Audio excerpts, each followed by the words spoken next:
Começamos nosso programa hoje falando sobre os Estados Unidos que endureceram o tom na disputa comercial com o Brasil. Após concluírem uma investigação sobre práticas consideradas desleais, Washington propôs uma nova tarifa de 25% sobre produtos brasileiros e uma sobretaxa adicional de 12,5% relacionada a alegações de trabalho forçado. A medida ainda depende de decisão final do presidente Donald Trump, mas já gera preocupação entre exportadores e investidores. Para a gente entender o que está por trás dessa decisão, os possíveis impactos para a economia brasileira e os caminhos para uma solução negociada, a gente vai conversar hoje com um economista. Temos já o economista, produção? Temos? Bom, os Estados Unidos alegam essas práticas comerciais. A gente vai conversar. Temos o César Bego aqui com a gente. Maravilha, César. Muito bom dia para você. Obrigada aqui pela participação conosco. Já está aqui no ar comigo. Eu já estava, cadê? Temos, está aqui do meu ladinho. César, muito bom dia. Temos então essa imposição de mais uma possibilidade. Lembrando, para quem está nos assistindo, que nenhuma dessas taxas que foram propostas aí pelos Estados Unidos já foram impostas. Então, é uma proposição dos Estados Unidos de mais uma taxa. Então, foi ontem esse anúncio da taxa de 25% e hoje essa taxa de 12,5% por conta aí dessa possibilidade de trabalho escravo. César, os Estados Unidos alegam as práticas comerciais e desleais e problemas relacionados ao trabalho forçado, trabalho escravo. Essas justificativas, elas têm de fato fundamento econômico ou há também uma pitada de justificativa política nessa decisão? Bom dia, Neila. É uma satisfação estar com você aí. Bom, não tenha dúvida que a gente não sabe qual vai ser amanhã, né? Todo dia sai uma notícia nesse sentido aí, né? 12,5 hoje. Obviamente, nós tivemos uma experiência o ano passado, aquelas tarifas de 50%. Né? Então, existe uma margem, inclusive, para os Estados Unidos aumentar isso. O que é importante observar é de que essas pautas não são econômicas, muitas vezes. Né? Tem a questão do PIX também, que deve sair algum comunicado com relação a ele. Tem a questão do meio ambiente, né, que também deve sair. Ponderar, inclusive, que o Brasil realizou a COP30, convidou os Estados Unidos e eles praticamente ignoraram. Né? Então, é muita questão que você consegue colocar argumentos junto aos Estados Unidos, mas parece que eles não estão dispostos a escutar. Né? Então, como você bem colocou, ainda não entrou em vigor, mas não tenha dúvida que já entrou no radar, sobretudo dos empresários, aqueles que dependem do mercado americano. A gente se surpreendeu ano passado a quantidade de empresários que têm o mercado americano como único. Então, imagine a cabeça desse empresário hoje com essas medidas. Né? E é importante dizer que havia um acordo entre o presidente Lula e o presidente Trump de 30 dias de uma trégua, mas parece que os Estados Unidos não está disposto a seguir esse acordo, porque poderia esperar alguns dias até concluir todas as conversas, parece que não também esperou. Por isso, Neila, não tem a menor dúvida que existe o componente político e ideológico envolvido aí. E o brasileiro tem que ficar atento com isso. Obviamente, o mercado americano é importante para o Brasil, mas o Brasil tem feito um exercício muito grande de procurar novos mercados. Agora mesmo nós estamos discutindo um acordo semelhante com a União Europeia, com o Canadá. Né? Então, isso é importante também o Brasil abrir novos mercados. Olha, o detalhe importante também, Neila, é que os americanos deixaram de fora aqueles produtos que causam inflação nos Estados Unidos, que causam geralmente falta do produto. Então, parece-me que existe uma intenção realmente bem cirúrgica de causar um prejuízo, uma pressão em cima do Brasil, sobretudo esse tema que o Brasil tem trabalho escravo. Isso aí é um absurdo, a questão do contrabando também, ou seja, etanol, ou seja, é uma lista imensa de situações que podem causar um prejuízo ao Brasil, mas o Brasil, nesse momento, não pode cair nessa armadilha. Existe a questão política, nós sabemos disso, né? Os lados, cada um acusa o outro, como você bem colocou aí, né? Às vezes leva o tom, né? O que não é bom. Né? Nós estamos vendo aí, de um lado, o presidente da República, do outro lado, um senador da República. Isso não é bom, mas do ponto de vista econômico, nós temos que colocar o pé no chão, tentar negociar ao máximo, porque até julho, início de julho, parece-me que vai ser o prazo que os Estados Unidos está dando para implementar essa política de tarifação, viu, Neila? César, vamos explicar para quem está nos assistindo, tentar deixar claro qual é a importância de fato dos Estados Unidos para a economia do Brasil.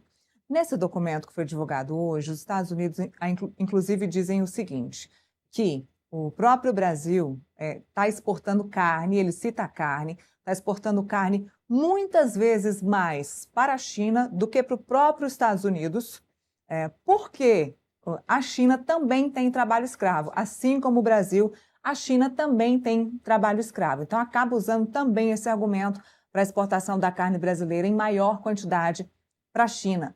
Hoje, se o Brasil deixasse de exportar carne ou qualquer produto que fosse para os Estados Unidos, seria preocupante? Atrapalharia em que nível a economia do nosso país?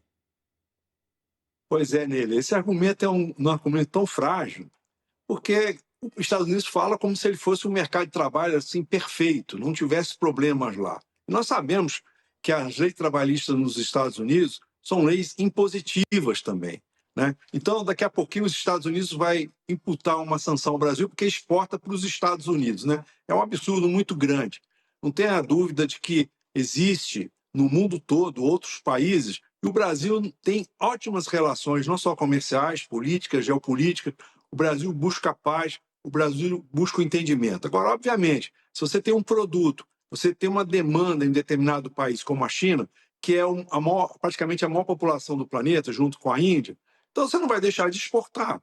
Obviamente, se você deixar de exportar para os Estados Unidos, vão ter outros mercados, porque a proteína animal é uma necessidade no mundo todo. O Brasil hoje é o maior produtor de proteína animal, o maior produtor de grãos. Então, os Estados Unidos abrem uma frente muito problemática com essas discussões todas que não tem nada a ver com a economia. Isso que é importante que se diga. São questões pontuais, políticas, ideológicas, não são econômicas. O Brasil já provou para o A+B que existe um déficit comercial entre Brasil e Estados Unidos. E eles teimam em dizer ainda que o Brasil pratica um comércio desleal. Bom, do ponto de vista de mercado internacional, o Brasil está ganhando mercado sim, né? Esses acordos com a União Europeia, agora com o Canadá, com o Japão também, com os países da Europa, Noruega, etc., isso favorece a colocação de produtos brasileiros. Quem perde é os Estados Unidos. Se a gente lembrar um ano atrás, quando me perguntaram que o Brasil iria perder, vai perder mais o consumidor americano. A inflação lá está estourando. Então, os Estados Unidos cometem dois erros. Primeiro, com relação ao Brasil, onde ele interfere na soberania brasileira. E segundo, no mercado interno também, que ele penaliza o consumidor americano. Portanto, essas discussões todas de que país tem isso, tem aquilo, isso não entra num campo econômico. Deveria entrar no campo diplomático, discussão diplomática. Infelizmente, os Estados Unidos está usando a condição de maior potência econômica do mundo para fazer uma pressão e impor situações que prejudicam, sobretudo, o cidadão brasileiro, que nada tem a ver com isso. Então, temos que manter calma, usar a diplomacia, para ver se realmente os Estados Unidos se convencem do absurdo dessas medidas, viu, Neila? Olha, César, o presidente Lula acaba de falar no Palácio do Planalto, ele está em reunião ministerial e acaba de falar antes de fecharem as portas, né? O presidente Lula tem esse hábito de abrir para os cinegrafistas, para a imprensa e dar uma palavra, e ele acabou de falar sobre o tratamento dos Estados Unidos com o Brasil e a gente vai assistir esse trechinho. É do momento que nós estamos vivendo.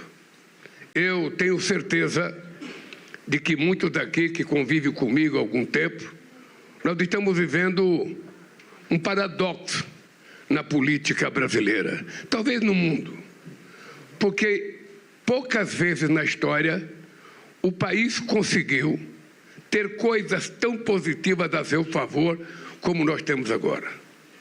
E muitas vezes vocês ficam preocupados porque a sociedade não tem a percepção das coisas boas que a imprensa está informando, às vezes que ela informa. Por exemplo, é um motivo de regozijo para todos nós saber que o Brasil atingiu a sua maior performance na questão do IDH. Não é que a gente tem o melhor, a gente hoje faz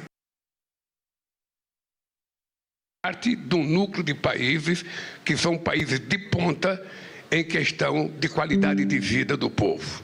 E é importante lembrar que isso se deve também ao avanço que nós tivemos na educação.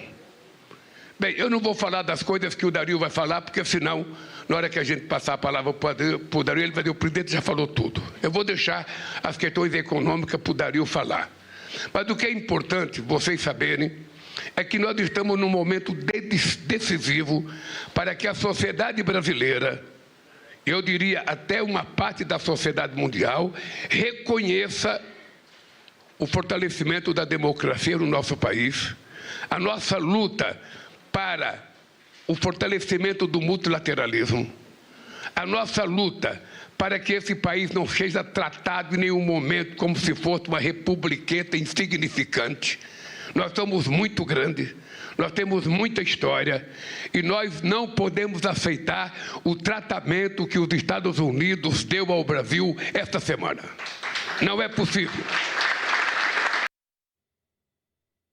Bom, tá aí. O presidente Lula indignado com o tratamento que o governo norte-americano vem trazendo, depositando a nós. Aí eu te pergunto, César, para além da diplomacia, falando da parte econômica, o presidente Lula está certo? A gente não deve aceitar esse tipo de tratamento dos Estados Unidos e deve ser recíproco?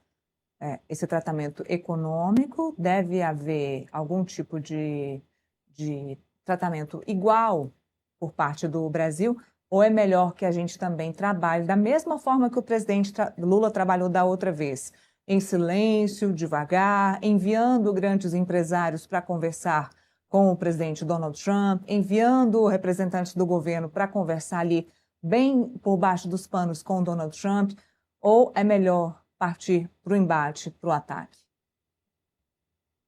Olha, Neila, o embate nunca é recomendável, né? O importante é a diplomacia, porque algumas coisas têm que se fazer de surdo mesmo, né? Porque os absurdos são tão grandes do que está sendo afirmado. E existe uma divisão também no governo americano, né? O presidente Trump não iria receber o Lula com aquela pompa toda se realmente não acreditasse no bom relacionamento entre Brasil e Estados Unidos. A gente sabe que existe uma divisão, porque a não presença do secretário Marco Rubio lá naquela reunião daquela época já indicava alguma coisa sim. E você está vendo que as decisões estão sendo tomadas por esse núcleo ideológico lá de Washington. Então, o presidente Trump também deve, obviamente, concordar com algumas coisas, mas não com tudo, né? O presidente Trump tem as suas opções ideológicas e muitas vezes tentam confundir a situação, criar um ambiente belicoso, né, que é o caso que nós estamos comentando aqui. O Brasil não deve entrar nessa seara. O Brasil sabe das suas qualidades, sabe dos seus negócios. Economicamente, de fato, nós estamos vivendo um momento positivo.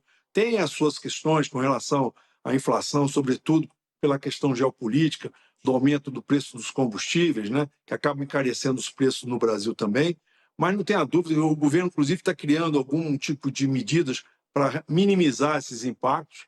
Do ponto de vista técnico, não se trata de defender um ou outro candidato, se trata de defender o país, o Brasil. Então, nessa hora, fala mais alta a cidadania. E, ao invés do país se unir num discurso contra essas decisões americanas, que são altamente prejudiciais ao Brasil, fica essa discussão, esse bate-boca. As pessoas, às vezes, têm uma posição totalmente contrária, mas agride o Brasil, sim, diretamente o Brasil. São decisões que devem ser rejeitadas, mas no campo diplomático e na conversa. Nada de contrapartida. Existem situações que vão ter que ter contrapartida, que é o caso do etanol. Mas existem situações como o PIX que são absurdas. Então, essa questão também de trabalho escravo, né? O Brasil realmente tem um mercado difícil, né? Nós sabemos disso. Temos uma dimensão continental, né? Uma população bem integrada em termos de raça, cor, gênero, ou seja, aqui é um ambiente altamente favorável para que haja um bom desenvolvimento. O presidente destacou, e de fato é de se destacar, esse alcance brasileiro no IDH. Mas não entrando na questão ideológica, política, entrando na questão econômica. De fato, a negociação tem que ser feita ponto a ponto. O Brasil já apresentou os seus argumentos, Vamos ver, dentro desse prazo de 30 dias que foi dado ali pelo presidente Trump, presidente Lula, se a coisa se acalma, né? Mas não tenha dúvida de que não é momento de entrar em confronto com os Estados Unidos. É um momento de buscar um diálogo, porque senão cai na armadilha, né? Essa armadilha que está sendo montada por alguns assessores do presidente Trump. Fica claro isso. E muitas vezes é influenciado por pessoas aqui do Brasil. Então, o Brasil não deve entrar nessa seara. Economicamente, provar por A mais B que, de fato, tem razão, ceder naquilo que não tem razão e buscar um grande acordo com os Estados Unidos. Neila.